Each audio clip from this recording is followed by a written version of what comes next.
Coming up, a dangerous stunt. A group rides on top of a moving J train, and now this video has the attention of the MTA and the NYPD. Clear and dry, and just how cool we're going to get by tomorrow morning. And New York Live takes us behind the curtain of the new Broadway comedy, Potus. Hey, welcome back. This is News 4 Now for June 14th. I'm Kate Ingram. Now, it's not unusual for people to do the most just to try to get attention on social media. Well, there's one specific group that was doing the most in a pretty dangerous stunt, subway surfing on an L train in Brooklyn. And now investigators are looking into it. The video is circulating online, showing several people walking and dancing on a moving J train. And now they're wanted by police.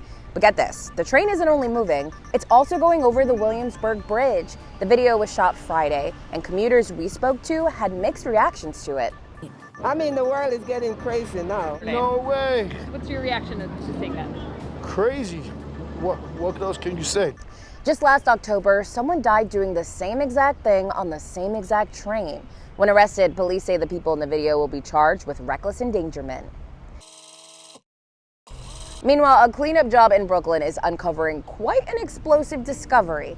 The NYPD's bomb squad rushed to a Brooklyn home Monday morning after 2 boxes of grenades were found inside.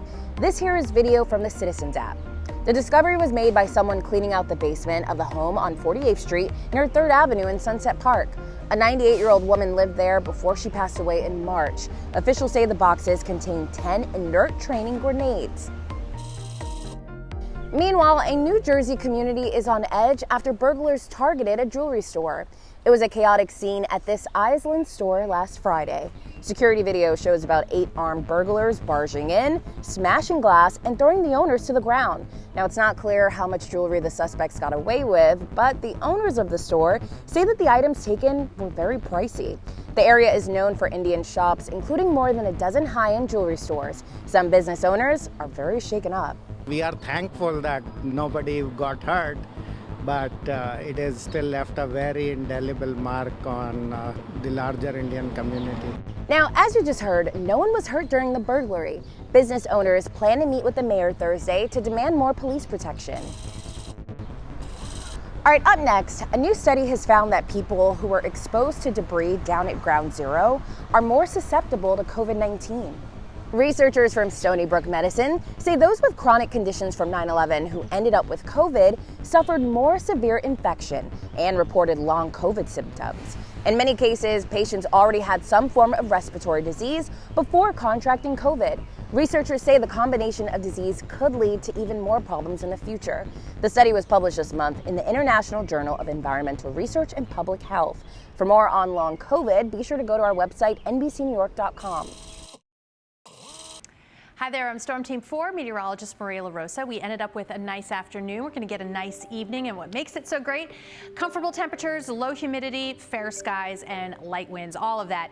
We continue to see those clear skies overnight, 74 degrees by 11 p.m., and at that point, the moon will be back up in the sky, bright and beautiful, so enjoy that. And we really mean clear skies. You can see with the hour-by-hour forecast, nothing showing up in terms of clouds or showers. So we're going to start off tomorrow morning really, really pleasant. 67 degrees at Central Park to start the morning off, 60s from Islip and Eastport, 62 in Belmar, a little bit cooler to the north and west, a few spots through parts of the Hudson Valley in the low 50s from Claryville into the 50s in Newburgh, Poughkeepsie, Middletown, and Woodridge.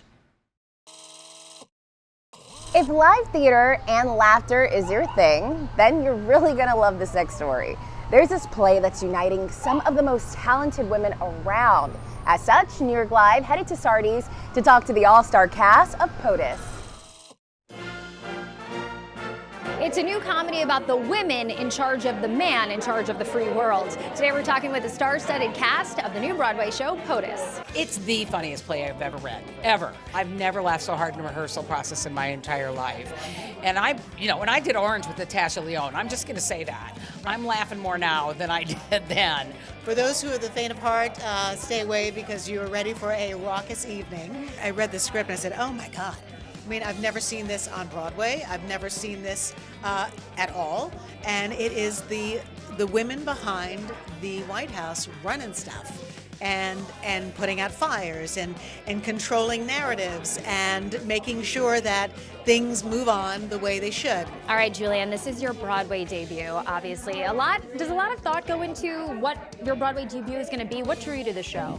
Oh, absolutely. I think that's one of the most important decisions that you can make. This obviously has been a bucket list, dream of mine to be on Broadway. And when this play came about, I think people were probably surprised at the beginning, being like, wait, you're not singing or dancing? It's not a musical? But this is so timely. It's so important. And it's also really funny, and I think that that's what we need right now. I can't wait to do this. The only thing I'm a little worried about is it's sometimes hard not to laugh. Do you have any favorite characters in the show outside of your own? Yeah, Rachel's character is my favorite character outside of my own. So obviously, a few blocks away, you were working at SNL for years and years, which is a high-stress live environment. So the theater should be somewhat homey and cozy for you. How different is it? Well, I started out doing theater at Second City in Chicago. Of course, there will be no cue cards for this, so that's a major difference. And I'll have to learn a lot of lines. Yeah. Can you get through this whole show without breaking?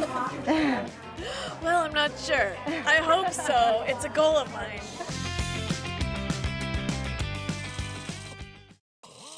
And finally, it truly was showtime at the Apollo Theater as a galaxy of superstars walked the red carpet for the legendary theater's annual spring benefit. Now, this time though, they didn't have to do it virtually. News 4's Chucky Beckford is here with the latest from Harlem.